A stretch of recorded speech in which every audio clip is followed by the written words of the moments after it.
Sylvain Cousin, expert Vipali et préparateur mental. Bonjour. Bonjour à vous. Bonjour. C'est un vaste sujet en effet. Pour conclure, chez Vipali et ici même dans le Café Santé chaque jeudi, le mois consacré aux femmes.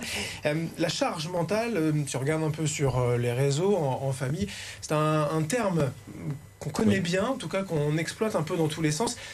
Allez, en résumé, ça veut dire quoi? Ça veut dire l'incapacité mentale de pouvoir se poser de temps en temps. Et on sait aujourd'hui que pour le cerveau, ne rien faire, c'est faire. Donc effectivement, la charge mentale, notamment chez la femme, elle est énorme. Elle est énorme parce que il y a un premier constat quand même, c'est que il y a plusieurs femmes dans une femme. Ça peut paraître un peu schizophrénique, mais c'est pas le cas. Mais c'est quoi ce concept alors? L'idée, c'est de comprendre qu'aujourd'hui, si on regarde la vie d'une femme active, il y a une maman, il y a une épouse. Il y a une femme qui travaille et qui assume des responsabilités dans son boulot.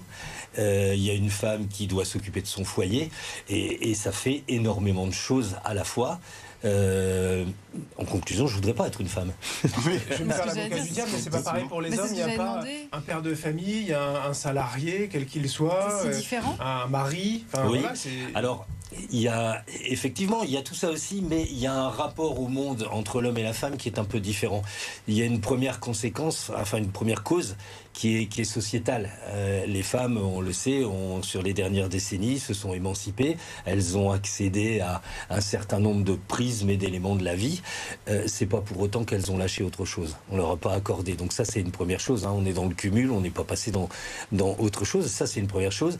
Et ça a généré au plan mental, chez la femme, une forme de rapport qui est différent par rapport à l'excellence.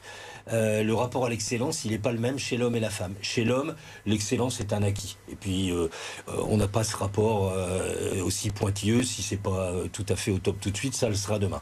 Chez la femme, c'est pas du tout la même chose. C'est-à-dire qu'en fait, tout se passe comme si, allez, on va le dire, son émancipation, elle devait la légitimer tous les jours. Donc le rapport à l'excellence est complètement différent. Il faut que ça soit tout le temps excellent et dans tous les domaines, parce que c'est comme ça qu'on montre qu'on est l'égal de l'homme. Alors c'est ridicule, mais psychologiquement on est toujours là-dedans. Ce rapport, chez l'homme c'est un acquis, l'excellence. Chez la femme c'est un défi. Et c'est compliqué. C'est ancré très profondément, j'allais dire c'est quasiment animal, parce que il y a certains animaux, alors petite digression, mais c'est l'hippocampe, c'est le papa qui porte les enfants dans le ventre, mais c'est très exceptionnel. De manière générale, dans le règne animal, c'est plutôt les mamans effectivement qui s'occupent des enfants. Ça vient de là en fait, cette responsabilité? Ça vient de là aussi, et puis oui, il y a aussi une explication qui est scientifique. J'aime cette image que donne le docteur Mison chez Vipali, c'est le syndrome du barbecue. C'est-à-dire, c'est quoi? C'est que quand on fait le barbecue, on a cuisiné la viande, c'est l'homme qui cuisine la viande, parce que c'est le mâle, c'est ce rapport qui est encore ancestral. Il l'a posé sur le feu, retourné 10 minutes après, et on va féliciter qui? On va féliciter l'homme, mais c'est pas lui qui est allé acheter la viande, c'est pas lui qui a préparé. C'est pas lui qui a fait l'assaisonnement, les légumes. Exactement. Donc ce rapport, il existe toujours, et puis il y a une explication scientifique aussi sur cette pression mentale, c'est que la seule partie consciente qui est la nôtre, à peu près 10% de notre cerveau, le cortex préfrontal, il est monotâche. Et alors on sait faire plusieurs choses à la fois parce qu'on a modifié, parce que il est doué de bioplasticité, notre cerveau, mais néanmoins il arrive un moment où ce cortex préfrontal, il enchaîne. Et chez la femme, c'est plus... Et chez la femme, il ne s'arrête jamais. Et ça veut dire que, vous parliez d'excellence, ça veut dire que la femme a toujours besoin d'avoir des objectifs constamment? Comme l'homme, ça, là-dessus, on n'est pas différent. Mais un peu plus peut-être. C'est ce rapport à la finalité qui est différent. Il faut absolument, chez la femme, que tout soit parfait, que tout soit nickel, tout le temps. Chez l'homme, ça n'existe pas, ça. Donc ça, c'est important. Et au plan scientifique, le cerveau, c'est comme un muscle. Il a besoin de temps en temps de récupérer, de se reposer. À partir du moment où on est constamment à le solliciter, inévitablement, on va à terme vers une forme d'épuisement. Mais ça ne crée pas des tensions entre l'homme et la femme, parce que du coup, elle cherche l'excellence, l'homme un peu moins, et du coup, elle peut lui reprocher. Évidemment, dans un couple.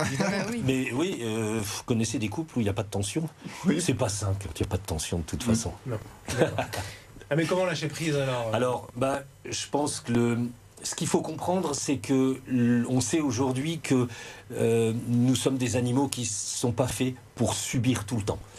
Il faut comprendre que notre stabilité mentale, on va essayer de le faire simplement à long terme, sur le temps. C'est comme un tabouret. Un tabouret, il y a 3 pieds. Il y a un pied qui est le pied perso, un pied qui est le pied pro, un pied qui est le pied passion. Le pied pro, c'est quoi? C'est l'ensemble de notre vie où on gère toutes nos obligations professionnelles, etc. C'est excessivement intéressant. Le travail, c'est une source d'amélioration, de plein de choses. Mais néanmoins, si on regarde bien, on n'est que dans la contrainte. On est à faire par rapport à des chiffres, par rapport à un objectif, par rapport à un patron, par rapport à des clients. On est toujours dans la soumission. Le deuxième pied, c'est le pied perso. Alors le pied perso, c'est quoi? C'est notre vie avec nos familles, nos enfants, nos amis, etc. Et tout ça, c'est vachement générateur de bonheur. Par contre, si on est honnête, on n'est encore que dans la soumission. Votre vie de couple, si vous ne faites pas de soumission, vous divorcez. Vos enfants, si vous ne les élevez pas dans la soumission, vous récupérez 2 ados qui vous font l'enfer. Vos amis, si vous êtes tout le temps autocratique avec eux, 6 mois après, vous n'avez plus d'amis. Donc c'est que des compromis. Il faut se ménager un pied, ce qu'on appelle, c'est mal nommé en psychologie, le pied passion, parce que les gens disent j'ai pas de passion. Du temps pour soi, quoi.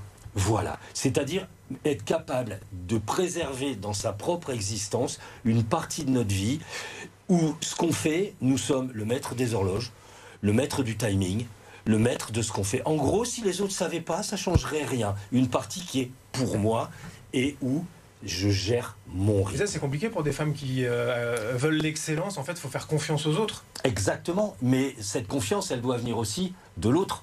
Je veux dire, c'est l'homme aussi qui doit comprendre ça, et on n'est pas dans une logique de couple où on va dire tu prendras du temps pour toi quand tu auras fini.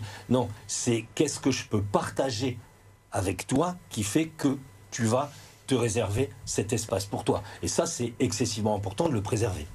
Eh ben, c'est un vaste sujet, complexe évidemment. Je vous ai demandé comment lâcher prise. On est d'accord qu'il faut lâcher prise. Il faut lâcher prise. La capacité de lâcher prise au plan psychologique, c'est pas, comme on dit en français, j'en vois tout péter. C'est ma capacité à comprendre et surtout à accepter que face à toute situation à laquelle je suis confronté, quelle qu'elle soit dans la vie, je ne peux pas agir sur tout. Je ne peux pas tout contrôler. Donc cet effort mental intéressant de dire je suis face à une situation, ok, elle est composée de quoi? Sur quoi je peux agir? Sur quoi je n'ai aucune capacité d'action? Que je n'ai aucune capacité d'action, je l'oublie purement et simplement. Pour une simple et bonne raison, c'est qu'à partir du moment où j'ai pas le ressenti de contrôle, mon cerveau limbique, premier cerveau des mammifères, va le rendre anxiogène. Donc c'est la double peine. Je vais mettre une énergie psychique à augmenter mon stress. Et cette énergie, je ne la mets pas au service de ce sur quoi je peux agir. Mais mon efficacité, c'est ce sur quoi je peux agir. Donc toujours faire cet effort quand je suis face à une situation qui est un peu complexe, de me dire, ok, elle est composée de quoi? Et sur chacun de ces éléments, sur quoi je peux agir, sur quoi j'ai pas d'action. Si j'ai pas d'emprise, je l'oublie purement et simplement. C'est du travail mental, pas simple, mais essentiel, nécessaire, sûrement. Merci. Le cerveau est un muscle, il faut l'entraîner tous les jours. Merci beaucoup, Sylvain Cousin, expert Vipali ce matin, pour ces précisions importantes. Donc, on le disait. Allez,